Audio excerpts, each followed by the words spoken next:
What's up, guys? This is Bullby the Fell-Handed, and today we are on Dragon Ridge Standard Battle. The Reds have spawned on the northern side of the map, and the Greens have spawned on the southern side of the map. We are in the Batmobile, just dusted this bad boy off, just started playing it a few days ago, maybe even a week. And we're going to try to get back into the Tier 10 world of mediums. Now, if you are a medium tank, your place is either the mid or the left flank. This goes for both sides. The heavies typically push the 9-0 line. And the reason that is that's a lot of big, thick, close combat brawling.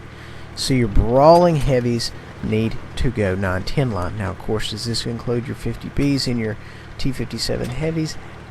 Not really, because those are typically your thinner skinned tanks. But this does include, your Tier 9 heavies, your E75s, your M103s. So if you are heavy, that is typically where you're going to go. Maybe the 8 line as well. But never the mid, never this flank. This is a flank for your flankers. Pun intended. So, and that's exactly what we're doing right now. We're going to scope out here. We're going to see what's going on. We're going to shoot down this flank once we get rid of all opposition. Go out, take out the clickers, and move on. That's exactly what we're going to do. We still have some pretty good shots here at this guy. A little jerky there on the reticle, but that's fine.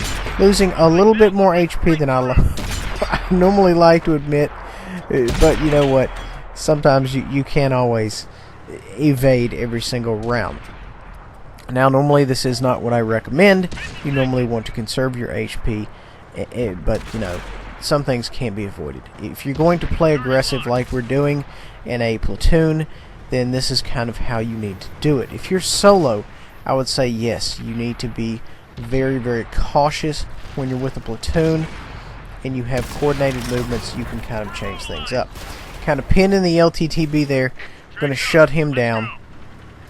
And, the thing here is, guys, yes, we took some damage securing this flank, but the important thing is that now it's a different ball game. What that means is we're going to be able to spot people from a good distance away. They're going to be on the hill or they're going to be down in the hole. We're going to be able to really focus fire on a lot of these guys. So the low health isn't necessarily that big of an issue at this particular point in the game. So that's kind of where where you want to be. Now, granted, do you want to lose this much health? No, not really. But, you can still make it work. You can work around it. So we've got some shots here, some really good shots. We're a very good distance away, so we can fire with impunity. They're not going to spawn us. It's going to be fine. We can put rounds on target, not a big deal. And then, once that happens, we're going to go ahead and drop the mag and move up and reposition.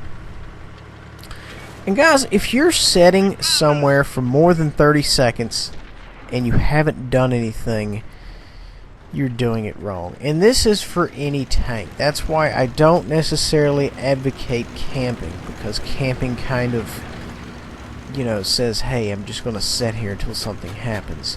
I'm not that type of player. You shouldn't be that type of player. You should be the type of player who says, hey, I need to get out here and I need to make things happen. I don't need to wait and see what happens. I need to make things happen. Pulled a good bounce there on my no hit box, and now it's going to be a wrap for this guy. So anyway, yeah, like I was saying before, you got to make things happen, guys. You can't just hope it's going to happen. You have to make it happen. And that goes for no matter what tank you play in. Now, granted, of course, I know you can't necessarily charge out into the front in a waffly 100, but at the same time, it's all about positioning and getting out of the spawn. Leave the spawn, guys. Now, I know typically your tank destroyers tend to camp, but you just can't sit there all day and hope things are going to happen. You just can't do it. Moving on. I could talk about camping all day. I really could. Moving on. We've got a one-shot guy here. I'm being very, very cautious. We thankfully had someone just go in there and take a round for me, and then somebody pulls up, gets a kill. Either way, my main objective was for him to die. Even though I didn't do it, I am still okay with it. Going to put a round in the T-57 there. Put it right in there, tracked him, I think. So, you know, we're doing okay as far as penetrations right now, and we're doing okay as far as the game goes. We are reloading, and we're going to go ahead and reposition and get in a good position where we can empty the clip. What you want to do, my constant viewers, is get the cadence of the gun and plan on your movements. Say, as soon as the gun comes up, I need to be in this location to empty the clip. Once that happens, you know, wash, rinse, repeat. And that's exactly what we're doing right here. I've got perfect, I mean, just perfect shots. I'm not pulling out any further because I'm kind of afraid if the E100 got a wild hair up his butt, he could back up, turn around, and shoot me. And I did not necessarily want to take that risk at this particular time. So the idea here is I'm going to pull up behind him. I'm going to be very calm. I'm going to scope him on my shots and shut him down. Now I have to be very careful, to, you know, because you've got this other gentleman up here just kind of driving around. He doesn't care about me, but you know, doesn't really matter. That doesn't mean he's not going to get shut down. So we've got one left in the clip. We ended up killing that guy, and we've got the E100 down here. Now I still don't really want to play with him, so I just kind of hit him at long range, put one in the back of his turret, and now I'm backing up. I mean, if everybody else wants to get the kill, that's fine, because I'm not going to run down there when I have no ammunition, even though I am a huge advocate of advancing when you are empty. Of course, you know, in this case, it doesn't really work that way. But we ended up winning. We had a fairly good game. Ended up getting 54-65, 1974 assists. Guys, please remember to like, subscribe, and share. We'll see you next time, and check the description box.